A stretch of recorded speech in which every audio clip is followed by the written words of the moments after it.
Hello everyone, आप सब कैसे हैं। मैं उम्मीद करता हूं कि बहुत अच्छे होंगे और अपनी पढ़ाई को बहुत अच्छे से कर रहे होंगे। मैं Akash Kumar Badana ICT virtual classroom में आपका बहुत बहुत स्वागत करता हूं मेरे प्यारे बच्चों। जैसा आपको पता है मेरे प्यारे बच्चों, बेसिकली हमारी आपका जो है मेरे प्यारे बच्चों 6th क्लास है और हम लोग 6th क्लास में ज्योग्राफी आपका देख रहे हैं। और इसी ज्योग्राफी के अंतर्गत मेरे प्यारे बच्चों हम लोगों ने आप सब ने मिलकर जो है मेरे प्यारे बच्चों हम चैप्टर को पढ़ रहे थे और हम लोग इसमें पृथ्वी की गतियों को देख रहे थे। तो कल हमने घूर्णन और आपका परिक्रमण गति को समझा, कुछ अक्षीय झुकाव को समझा, क्लियर है, और उसका दीर्घ वृत्ताकार पथ को भी समझ लिया था। चलिए तो हम सीधा अगर हम चलते हैं अपने डिजिटल बोर्ड पर, कोई डाउट कोई क्वेरी होगा हम लोग तभी लेंगे। देख लिया। तो कल मेरे प्यारे बच्चों हम लोग इस चैप्टर में क्या पढ़ चुके थे, तो पहले हम छोटा सा मेमोराइज कर लेते हैं। क्लियर है। तो कल आपको पता होना चाहिए कल हमने क्या किया इस चैप्टर के अंतर्गत। तो कल हमने सबसे पहले देखने का प्रयास किया कि कहां पर घूर्णन है। क्लियर है। तो हमने क्या देखा, पृथ्वी की दो प्रकार की गतियों को हमने पढ़ने का प्रयास किया। क्लियर है। हमने क्या किया, पृथ्वी की दो प्रकार की गतियां, जिसमें हमने घूर्णन को देखा, परिक्रमण को देखा। अपने अक्ष पर घूमने को हमने क्या कहा, घूर्णन। जब सूर्य के चारों ओर चक्कर लगा रही थी तो क्या कहा हमने, परिक्रमण। अक्षीय झुकाव देखा, समतल के इसके हमने इसके समतल को देखा। इतना हम लोग अभी पढ़ चुके थे। बड़े आप हंसने की बात है कि सर केवल 4 लाइन पढ़ी है। नहीं, हमने 4 लाइनें नहीं पढ़ी, हमने बहुत कुछ इसमें पढ़ने का प्रयास किया। ठीक है। जीआईसी सॉन्ग,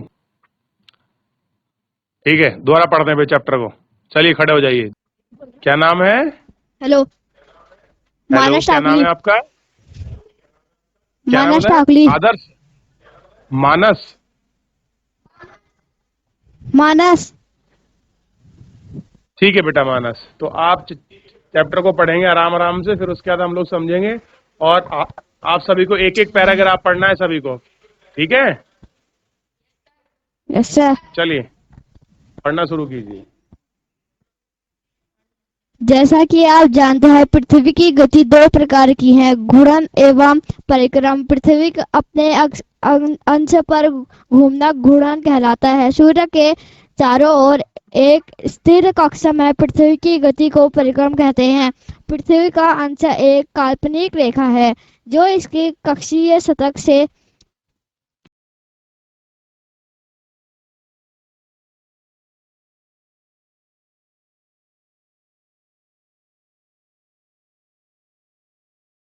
कितने डिग्री 66.5 डिग्री हाफ।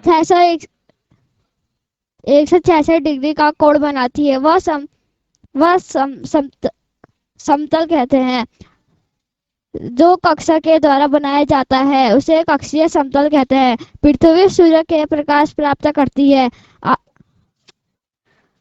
आधे भाग पर ही सूर्य की रोशनी प्राप्त होती है। चित्र 3.2 सूर्य की ओर वाले भाग में दिन होता है, जबकि दूसरा भाग जो सूर्य से दूर होता है वहां रात होती है। ग्लोब पर वह वृत्त जो दिन तथा रात को विभाजित करता है उसे प्रतिपृथि वृत्त कहते हैं। यह वृत्त अंश के साथ नहीं मिलता है। जैसा कि आप चित्र 3.2 में देख सकते हैं, पृथ्वी अपने अंश पर एक चक्कर पूरा करने में लगभग 24 घंटे का समय लेती है। घूर्णन के समय काल को पृथ्वी दिन कहा जाता है। यह पृथ्वी की दैनिक गति है। ठीक है, बैठ जाइए, शाबाश। आपको दूसरा बच्चा माइक लेगा थैंक यू। ताकि दूसरे। वेलकम।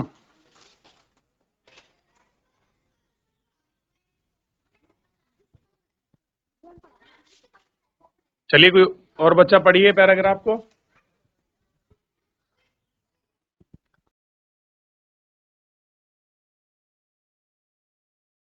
अपना नाम बताइए पहले आप। मेरा नाम मयंक सियाधानिक है। ठीक है मयंक, आप अपने माइक को मुंह के पास ही रखेंगे, दूर नहीं करेंगे माइक को। ठीक है बेटा।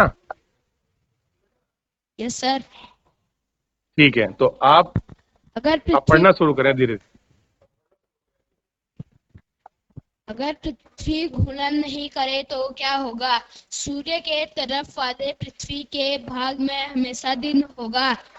जिसके कारण उस भाग में गर्मी लगातार पड़ेगी। दूसरे भाग में हमेशा अंधेरा रहेगा एवं पूरे समय ठंड पड़ेगी। इस तरह की अवस्था में जीवन संभव नहीं हो पाएगा। पृथ्वी की दूसरी गति जो सूर्य के चारों ओर कक्षा में होती है उसे परिक्रमण कहा जाता है। पृथ्वी एक वर्ष या 365 दिन में सूर्य का एक चक्कर लगाती है। हम लोग एक वर्ष से 365 दिन का मनाते हैं तथा सुविधा के लिए 6 घंटे को इसमें नहीं जोड़ते हैं। चार वर्षों में प्रत्येक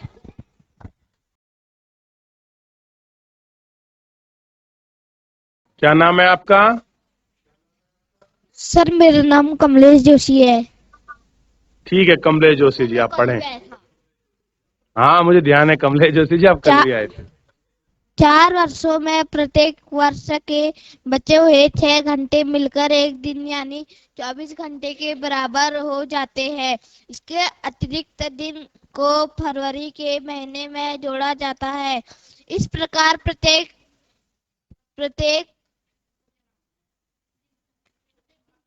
चौथे वर्ष फरवरी माह 28 महीने में जोड़ा जाता है। इस प्रकार प्रत्येक चौथे वर्ष फरवरी माह 28 के बदले 19 दिन का होता है। ऐसा वर्ष जिसमें 386 दिन होते हैं उसे लीप वर्ष कहा जाता है। पता लगाइए कि अगला लीप वर्ष कब होगा। चित्र 3.3 में स्पष्ट है कि पृथ्वी दीर्घ वृत्ताकार पथ पर सूर्य के चारों ओर चक्कर लगाती है। ध्यान दीजिए कि पृथ्वी पूरे कक्ष में एक ही दिशा में झुकी हुई है। सामान्य एक वर्ष को गर्मी, सर्दी, वसंत एवं शरद ऋतुओं में बांटा जाता है। ऋतुओं में परिवर्तन सूर्य के चारों ओर पृथ्वी की स्थिति परिवर्तन के कारण होता है। ठीक है बैठ जाइए। अब जो बच्चा आपके पास में बैठे उनको माइक दीजिए। हाँ शाबाश, पढ़िए बेटा। आपका नाम क्या है? हाँ शाबाश। सर मेरा नाम वंश कुरंगा है। वंश कुरंगा, ठीक है वंश, आप पढ़ेंगे धीरे धीरे, ठीक है।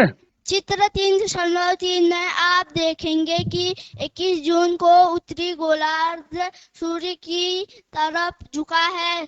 सूर्य की किरणों कर्क रेखा पर सीधी पड़ती है। इसके परिणाम स्वरूप इन क्षेत्रों में ऊष्मा अधिक प्राप्त होती है। ध्रुवों के पास वाले क्षेत्रों में कम ऊष्मा प्राप्त होती है क्योंकि वहां सूर्य की किरणें तिरछी पड़ती है। उत्तर ध्रुव सूर्य के तरह झुका होता है तथा उत्तरी ध्रुव रेखा के बाद वाले भागों पर लगभग 6 महीने तक लगातार दिन रहता है। चूंकि उत्तरी गोलार्ध में बहुत बड़े भाग में सूर्य की रोशनी प्राप्त होती है, इसलिए विषुवत वृत्त के उत्तरी भाग में गर्मी का मौसम होता है। 21 जून की इन क्षेत्रों में सबसे लंबा दिन तथा सबसे छोटी रात होती है। पृथ्वी की इस अवस्था को उत्तर अज्ञात कहते हैं। बहुत बढ़िया। अब सभी बच्चों के लिए जीआईसी सॉन्ग के बच्चों के लिए सब लोग क्या करेंगे, मिलकर अभी आपका ताली बजाएंगे। बहुत बढ़िया, बहुत अच्छा, बच्चों ने बहुत अच्छे से पढ़ा, बहुत बढ़िया, बहुत सुंदर। आप लोगों ने मिलकर पढ़ा और बहुत अच्छा पढ़ रहे हैं, ठीक है। और मैं उम्मीद करूंगा कि आप सब ऐसे ही पढ़ते रहेंगे। जीआईसी बांझ बगर, प्रेस करने का। नमस्ते, क्या नाम है आपका? कोमल। नाम है मेरा। ठीक है बेटा, कौन सी क्लास है आपकी? 8। अच्छा 8th क्लास है, चलो फिर तो कोई बात नहीं, आप लोग बड़े बच्चे हो। आप लोग पढ़ भी रहे हो जी कुछ, सर या फिर सर आप आपको तो सर आता होगा पढ़ ये वाला रहे चैप्टर हैं अच्छे से? चलो बहुत अच्छी बात है, बहुत सुंदर। जी चलिए, चलो बहुत सर बढ़िया, पढ़ बैठ रहे जाइए हैं सभी आप लोग। सर हाँ, थैंक्स आप पढ़ना चाहो तो पढ़ सकते हो, कोई दिक्कत नहीं, बड़ी अच्छी बात है। आप आप अगर पढ़ना चाहोगे तो मुझे खुशी होगी। चलिए। जी 22 दिसंबर को दक्षिण ध्रुव के सूर्य की ओर झुके होने के कारण मकर रेखा पर सूर्य की किरणें सीधी पड़ती है। क्योंकि सूर्य की किरणें मकर रेखा पर लंबवत पड़ती है, इसीलिए दक्षिणी गोलार्ध के बहुत बड़े भाग में प्रकाश प्राप्त होता है। इसीलिए दक्षिणी गोलार्ध में लंबे दिन तथा छोटी रातों वाली ग्रीष्म ऋतु होती है। इसके ठीक विपरीत स्थिति में उत्तरी गोलार्ध में होती है। पृथ्वी की इस अवस्था को दक्षिण अयनात कहा जाता है। क्या आप जानते हैं कि ऑस्ट्रेलिया में ग्रीष्म ऋतु में क्रिसमस का पर्व ठीक है, मनाया अब जाता अब है। एक बैठ जाइए बेटा। अब मैं कुछ आपको समझाऊंगा कि कर्क रेखा पर, मकर रेखा पर सूर्य क्यों सीधा आता है, और कैसे आपका कौन से गोलार्ध में दिन बड़ा होता है, कौन से गोलार्ध में रात छोटी होती है। और आपका देखिए, मैं आपको कहते हुए कहूंगा, अभी 4 डेट आपको याद रखनी है। ध्यान दीजिए सभी बच्चे, आप अगर डेट के भी हैं तब भी, क्योंकि ये चैप्टर ऐसा है बेटे, हर जगह आपको काम आएगा। देखिए 2 डेट तो ये बड़ी महत्वपूर्ण है, इन 2 डेट को आपको याद रखना है। एक है 21 जून, 2 डेट को आपको ध्यान रखना है। एक 21 जून है और एक डेट है 22 दिसंबर। 2 डेट आपको याद होनी चाहिए फिलहाल, क्योंकि 21 जून को कर्क रेखा पर सूर्य चमकता है और 22 दिसंबर को मकर रेखा पर सूर्य सीधा पड़ता है। हम इसको 2 तरीके से कह सकते हैं कि कर्क रेखा पर 21 जून को सूर्य की किरणें सीधी पड़ती हैं, ठीक है, और उधर मकर रेखा पर 22 दिसंबर को सूर्य की किरणें सीधी पड़ती हैं, या मकर रेखा पर 22 दिसंबर को सूर्य होता है और 21 जून को उत्तरी गोलार्ध में आपका कर्क रेखा पर। मैं आपको समझाऊंगा, इसको थोड़ा सा आप समझ लेंगे तो एक कॉन्सेप्ट आपका क्लियर हो जाएगा। फिर ये 2 डेट हैं, ये 2 डेट बच्चों कौन सी है तो ध्यान रखना, ये 2 डेट हैं 21 मार्च, 21 मार्च और 23 सितंबर। ध्यान रखना, 2 डेट है 21 मार्च और आपका 23 सितंबर। ये 2 डेटों को आपको हमेशा याद रखना है, क्योंकि 21 मार्च और 23 सितंबर को सूर्य हमेशा विषुवतीय रेखा पर होता है। क्लियर है? अब आइए थोड़ा सा हम इसको समझते हैं, ताकि आपकी गर्मी सर्दी होती कैसे एक छोटा सा बेसिक आइडिया मिले। फिर हम पृथ्वी के घूर्णन के आधार पर ही इन पर बात करते हुए हम लोग अपने टॉपिक पर आगे बढ़ेंगे और चलेंगे, और फिर उनको जानने का, देखने का प्रयास करेंगे। क्लियर है? ध्यान रहेगा? चलिए आगे बढ़ रहे हैं, नोट खोल रहे हैं और देखते हैं।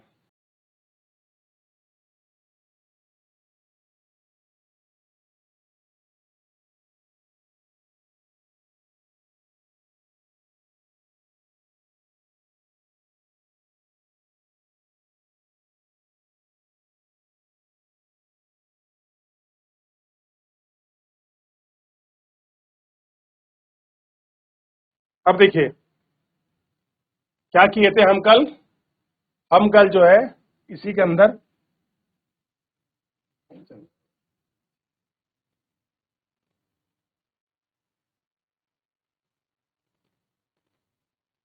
अभी हमने क्या देखा, हमने 4 डेट को अच्छे से देख लिया। एक है 21 जून, 22 दिसंबर और मार्च, और एक डेट आपका सितंबर की। क्लियर है? ध्यान रहेगा?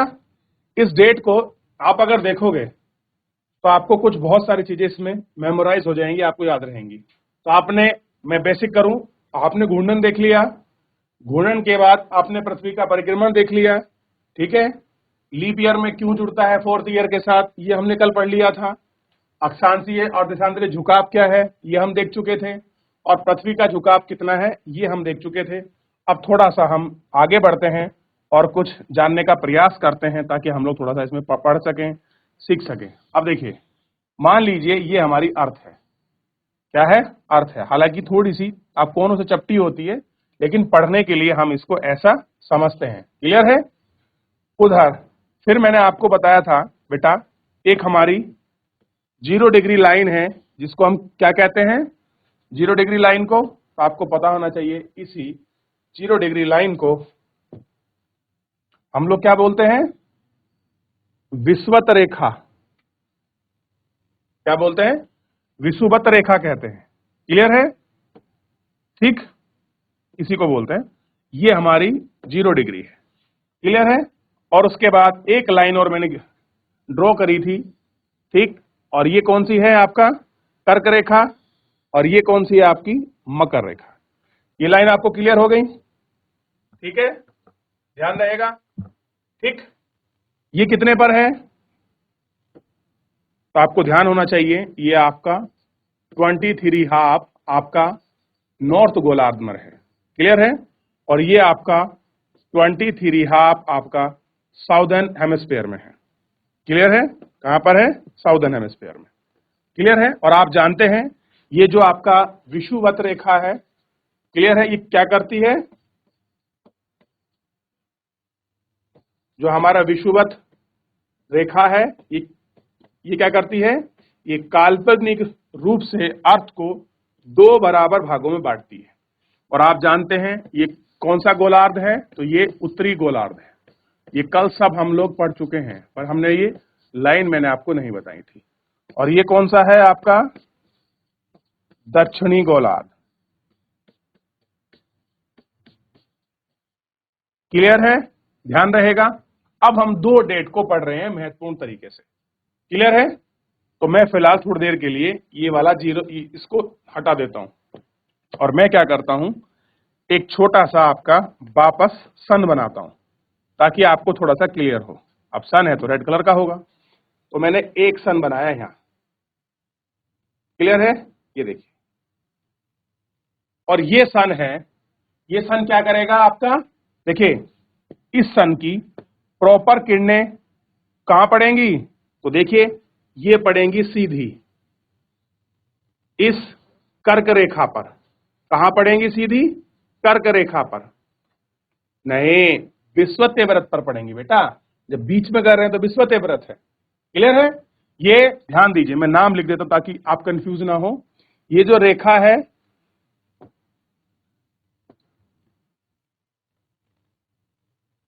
ये हमारी कर्क रेखा है उत्तरी गोलार्ध में, और ये हमारी मकर रेखा है। ध्यान रहेगा इतना। अब देखिए, अब क्या हो रहा है कि सूर्य कहां चमक रहा है बेटा, ध्यान देंगे तो इस समय सूर्य की जो आपके सीधी किरणें पड़ रही हैं वो कहां पड़ रही हैं, 0 डिग्री पर।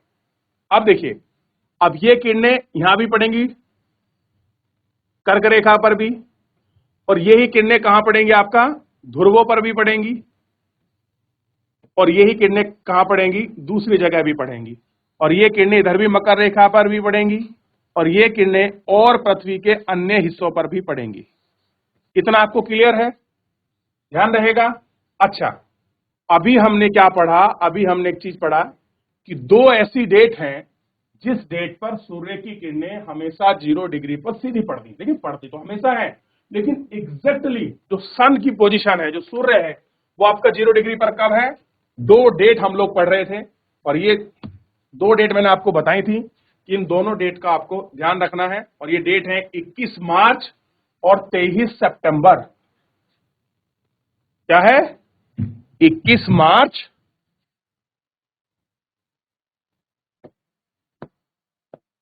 ध्यान देना है, 21 मार्च, और ये क्या है 23 सितंबर। तो अगर क्वेश्चन बन जाए, और ये बनता है, अभी नहीं बच्चों, आप ग्रेजुएशन कर लीजिए, पोस्ट ग्रेजुएशन कर लीजिए, आप तैयारी करने जाएंगे, ये क्वेश्चन, ये कॉन्सेप्ट वहां जाकर क्लियर होता है बहुत बच्चों को। तो ध्यान रखना कि 21 मार्च और 23 सितंबर 2 ऐसी डेट हैं जिस डेट पर 0 डिग्री पर सूर्य हमेशा इनकी किरणें सीधी पड़ती हैं। यानी कि 21 मार्च और 23 सितंबर 2 ऐसी डेट हैं जिस डेट पर सूर्य हमेशा कर्क विषुवत व्रत के ऊपर होता है, या सीधा होता है, या उसकी किरणें सीधी पड़ती हैं। तो अगर क्वेश्चन बन जाए निम्न में से कौन सी डेट ऐसी है या किस तारीख को आपका विषुवतीय व्रत या भूमध्य रेखा या 0 डिग्री पर सूर्य की किरणें सीधी पड़ती हैं, तो 2 डेट आप बताएंगे कि 21 मार्च और 23 सितंबर। क्लियर है? अब आपके मन में एक डाउट आना चाहिए कि सर 2 डेट क्यों आ रही हैं? आपने कर्क रेखा पर एक डेट लिखाई है, मकर रेखा पर एक डेट लिखाई है, लेकिन आपने विषुवतीय रेखा पर 2 डेट आपने बताई। क्लियर है? 21 मार्च 23 सितंबर, ऐसा क्यों? आपके मन में प्रश्न आना चाहिए कि नहीं आना चाहिए? बताइए बच्चों, आगे बढ़ते हैं। थोड़ा सा आप ध्यान दीजिए। 2 कंडीशन होगी, आप सुनिए। एक कंडीशन कौन सी होगी? एक कंडीशन ये होगी, मैं इसी में बनाता हूं चित्र या अलग रहा मैं उसमें बनाऊं, चलिए अलग बना देता हूं, थोड़ा सा आपको ध्यान रहे ताकि क्लियर है। अब एक कंडीशन क्या है? एक कंडीशन ये बनेगी, इसमें 3 कंडीशन मेरे को आपको बना के समझानी है। क्लियर है?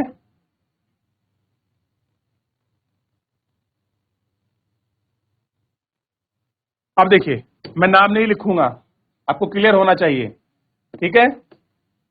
कौन सी रेखा कहां पर है? अब ये कोई बहुत बड़ी बात है नहीं आपके लिए, क्योंकि आप इसे अच्छे से पढ़ चुके हैं। अब देखिए, होता क्या है कि अब सूर्य कहां है?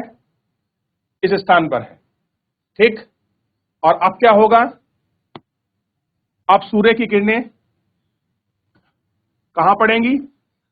इधर आपका पड़ेंगी। अब देखिए, अगर आपका सूर्य कहां चमक रहा है? कर्क रेखा के ऊपर या उसके आसपास, और आप मुझे बताइए ये कंडीशन कब है? तो ध्यान दीजिए, ये कंडीशन है 21 जून को। इसलिए जून में गर्मी पड़ती है, क्योंकि हमारा गोलार्ध कौन सा है? ध्यान दीजिए, हमारा गोलार्ध है उत्तरी गोलार्ध, और ये कौन सा गोलार्ध है? ये आपका दक्षिणी गोलार्ध है। क्लियर है? ध्यान रहेगा इतना। अब देखिए, जब सूर्य की किरणें आपका सीधी पड़ रही हैं 0 डिग्री पर, तो मुझे बताइए उत्तरी गोलार्ध में है इस समय, तो किस गोलार्ध में सूर्य की किरणें तिरछी होंगी? तो आप कहेंगे सर, अगर सूर्य की किरणें उत्तरी गोलार्ध में सीधी पड़ रही हैं तो क्या होगा? दक्षिणी गोलार्ध में आपका तिरछी पड़ रही हैं। क्या पड़ रही हैं? तिरछी। और यही तिरछी पड़ने की वजह से यहां क्या होगा? जो आपका सूर्य का ताप है या सूर्य ऊर्जा है, वो क्या होगी? हमको कम मिलेगी, और कम मिलने की वजह से यहां क्या होगी? तो ध्यान रखिए, यहां होगी शीत ऋतु। क्या होगी? शीत ऋतु होगी यहां। और जब यहां सूर्य की किरणें आपका सीधी पड़ेंगी तो इस क्षेत्र में क्या होगा? इस 0 के मतलब आपका 23 के आसपास क्या होगा? ग्रीष्म ऋतु होगी। और आप देख चुके हैं 21 जून के नियरेस्ट आ रहा है, और आप यहां देखेंगे तो क्या दिखाई देगा आपको? यहां आप देख रहे हैं, अब धीरे धीरे हम गर्मी में प्रवेश कर रहे हैं। क्लियर है? 21 मार्च को कहां थे हम? यहां पर। तो 21 मार्च की कंडीशन में क्या था? यहां भी तापमान बराबर था, यहां भी सूर्य की किरणें आपका तिरछी पड़ रही थी, ये वाले गोलार्ध में, उत्तरी गोलार्ध में और दक्षिणी गोलार्ध में भी। क्लियर है? क्या पड़ रही थी? किरणें दोनों तरफ बराबर पड़ रही थी, यानी कि दोनों में लगभग एक सा मौसम था। क्लियर है? क्योंकि सूर्य की जो ऊर्जा है वो प्रॉपर डिस्ट्रीब्यूट होके जा रही थी दोनों गोलार्धों में। क्लियर है? अब जैसे ही 21 मार्च से हम आपका जून की तरफ बढ़ेंगे तो सन क्या होता है? धीरे धीरे यहां रोटेशन करते करते करते करते 21 जून को यहां पहुंच जाता है, और 21 जून के बाद वापस वो फिर नीचे की तरफ आता है 0 डिग्री पर सितंबर में। फिर धीरे धीरे करके वो कहां पहुंच जाता है? आपका दिसंबर में मकर रेखा पर। क्लियर है? अब मुझे बताइए, इतना समझने का प्रयास कीजिए, ये क्लियर हो गया कि अगर सूर्य की किरणें 21 जून को कर्क रेखा पर उत्तरी गोलार्ध में पड़ेंगी तो उत्तरी गोलार्ध में गर्मी होगी, दक्षिणी गोलार्ध में क्या होगा? सर्दी होगी। तो सबसे कम किरणें कहां प्राप्त होंगी? तो आप कहेंगे सर, अगर हम देखें तो सबसे कम किरणें इस वाले जो ये क्षेत्र है, ध्रुव वाला क्षेत्र है, जो हमारा ध्रुवीय क्षेत्र है, इस ध्रुवीय क्षेत्र पर सबसे कम ऊर्जा प्राप्त होगी, और यहां क्या होगी? यहां ऊर्जा मिलेगी इसकी तुलना में। तो इसलिए यहां क्या हो गया? 6 माह की रात दिखाई देगी, अंधेरा रहेगा। और यहां क्या हो गया, 6 माह का दिन। यहां क्या हो गया, 6 माह का दिन, क्योंकि यहां से यहां तक का ट्रैवल 6 महीने का समय है और यहां से का ट्रैवल 6 महीने लगते हैं। इसलिए आप देखेंगे जो 6 महीने का दिन और 6 महीने का रात है वो यहां से कॉन्सेप्ट से निकलता है। अभी थोड़ा सा आपको धुंधला लगेगा क्योंकि अभी हमने ज्यादा चीज पढ़ी नहीं, जब उसको पूरा पढ़ लेंगे, ठीक है, तो अब आपको क्लियर होगा। अब क्लियर है? तो अगर मैं आपसे पूछूं कि 21 जून को किस गोलार्ध में गर्मी होगी, आप कहेंगे सर उत्तरी गोलार्ध में गर्मी होगी। मैं कहूंगा किस गोलार्ध में आपका सर्दी होगी, तो आप कहेंगे दक्षिणी गोलार्ध में सर्दी होगी। अब मुझे बताइए, जब 21 जून को, ये तारीख है 21 जून, अगर 21 जून को सूर्य बराबर कहां चमक रहा है, कर्क रेखा पर, तो क्या होगा, 21 जून का जो दिन होगा वहां पर क्या होगा, कर्क रेखा पर सबसे लंबा दिन होगा, सबसे लंबा दिन, सबसे लंबा दिन होगा। और इसी रात को मकर रेखा पर क्या होगी, सबसे लंबी रात होगी। यहां क्या होगी, मकर रेखा पर आपका सबसे लंबी रात। क्लियर है? क्योंकि सूर्य की किरणें ज्यादा कहां चमकेगी, कर्क रेखा पर, तो अंधेरा कहां छा जाएगा, दूसरी तरफ। क्लियर है? यानी कि जल्दी निकलेगा, जल्दी छुपेगा। 21 जून आने वाली है, महसूस कीजिए आप उस दिन को। क्लियर है? चलिए, तो आपने देख लिया, ये कंडीशन आपको क्लियर होगी। यहां से दिन मतलब जो आपका कॉन्सेप्ट है, अगर देखिए अब एक कंडीशन मैंने अभी ये पढ़ाई थी आपको, अगर यहां खड़े हैं तो यहां पर क्या होगा, यहां पर जो रात है और ऑब्लिक दिन है वो कैसे होंगे, बराबर होंगे। और यहां भी क्या होगा, जो रात ऑब्लिक जो दिन है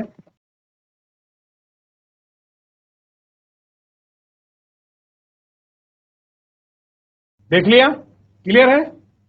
अब देखिए दिन और रात बराबर होगी। मैं आपसे पूछूं कि कौन सी ऐसी तारीख होगी जिस पर दिन और रात बराबर होंगी, तो आंसर आना चाहिए तुरंत। 21 मार्च और 23 सितंबर 2 ऐसी डेट है जहां पर दिन और रात बराबर होंगी।